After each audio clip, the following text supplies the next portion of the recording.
Public sector அண்டர்டேக்கிங்ஸை பொறுத்த வரைக்கும் நம்ம அந்த பப்ளிக் செக்டார் அண்டர்டேக்கிங்ஸில் பொறுத்த வரைக்கும் பப்ளிக் செக்டார் அண்டர்டேக்கிங் மூலம் தான் நம்ம நிறைய வெல்ஃபேர் ஸ்கீம்ஸ் கொண்டு வருவோம். இப்போ 200 யூனிட் வந்து சார் இங்கே 200 யூனிட் மின்சாரம் கொடுத்துட்ருக்கோம், பஸ்ஸில் வந்து நிறைய கொடுத்துட்ருக்கோம். அப்படி நிறைய கொடுக்கும்போது பப்ளிக் செக்டார் அண்டர்டேக்கிங்ஸை வந்து ஒரு லாபத்திலேயோ இந்த நஷ்டம் ஆகாமல் இப்போ இயக்கிறதுக்கு வாய்ப்பு இருக்கா? அது ஒன்று சார். ரெண்டாவது கொஸ்டின் வந்து நீங்கள் ஹெல்த் கன்சர்ன் வந்து இப்போ முதியோர்கள் ரொம்ப அதிகமாக இருக்குன்னு சொல்கிறாங்க.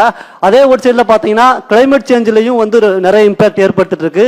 இனி வர காலத்தில் நீங்கள் அதில் அதிக அளவு இன்வெஸ்ட்மெண்ட் பண்ண வேண்டி வரும். அந்த இதுக்கு ஏதாவது ஒரு ரோட் மேப் இருக்கா? ஏதாவது பண்ணுங்க. மூணாவது கொஸ்டின் சார், குஜராத்தையும் மகாராஷ்டிரத்தையும் கர்நாடகத்தையும் கம்பேர் பண்ணுறதுக்கு என்ன காரணம்? இது மூணாவது கொஸ்டின். நாலாவது கொஸ்டின், நமக்கு வர வேண்டிய ஜிஎஸ்டியை பொறுத்த வரைக்கும் நமக்கு வந்து ஜிஎஸ்டி ஷேர் வந்து நமக்கு குறைஞ்சிக்கிட்டே இருக்கு. ஜிஎஸ்டி எல்லாமே சென்ட்ரல் கவர்மெண்ட்டுக்கு கொண்டு போயிட்டாங்க.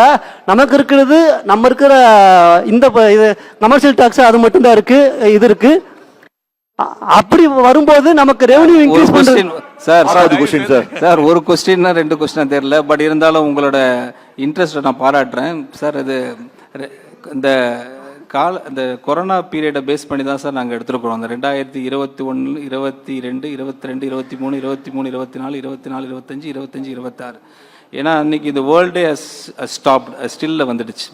So it is better. நாங்கள் எல்லா ஸ்டேட்டும் அப்படி தான் அந்த நிலைமையில் இருந்துச்சு. ஸோ அந்த ரீஸ்டார்ட் பண்ணுறதுக்கு அந்த கரெக்டான அந்த ஃபேக்ட்ஸை எடுக்கிறதுக்கு எங்களுக்கு அந்த பீரியடு தான், அந்த விண்டோவை தான் நாங்கள் செலக்ட் பண்ணணும்.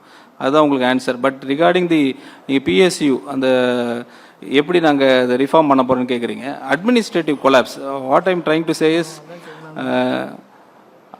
மேன்மேட் டிசாஸ்டர் தான் இந்த நிலைமைக்கு உள்ள காரணம். ஸோ இந்த அட்மினிஸ்ட்ரேஷன் கொலாப்ஸை வந்து ரிஃபார்மேஷன் ஆஃப் ரெவென்யூ மொபிலைசேஷன் எல்லாம் பண்ணக்கூடிய இடத்துல the chief minister himself, honourable chief minister has directed us. So கண்டிப்பாக அது அட்மினிஸ்ட்ரேட்டிவ் வந்து டுவர்ட்ஸ் த பெஸ்ட்டாக இருக்கும், கரப்ஷன் ஃப்ரீயாக இருக்கும். ஸோ அதனால் definitely we can bring back to the normal position நம்புறோம். எந்தெந்த துறையில கோடி ரூபாய் கடன் எங்கெங்க அதிகம் சார்? சார் எந்தெந்த டிபார்ட்மெண்ட்ல வரி திட்டமிட்டிருக்கீங்க சார்? சார் 10 லட்சம் கோடி ரூபாய்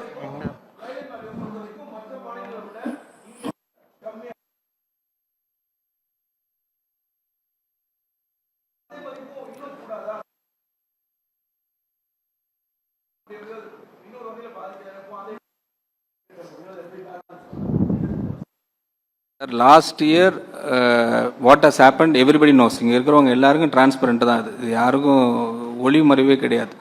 ஸோ ஒரு எக்ஸாம்பிள் வந்து ஒரு அண்ணா நகரில் ஒரு ஸ்கொயர் ஃபீட் வந்து 25,000 ஸ்கொயர் ஃபீட் மார்க்கெட் வேல்யூ இருக்குதுன்னு வச்சுங்க.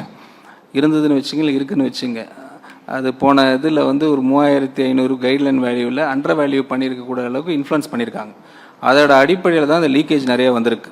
ஸோ அதுதான் நான் ஏற்கனவே சொன்ன மாதிரி everything is under administration. Corruption இல்லாத ஒரு கவர்மெண்ட் தான் ஆனரபிள் சீஃப் மினிஸ்டரோட எய்ம் அண்ட் மோட்டோ. ஸோ அந்த அடிப்படையில் பார்த்தா எல்லா லீக்கேஜும் ஃபிக்ஸ் பண்ணிட்டாலே I think we can move on from what we are in right now.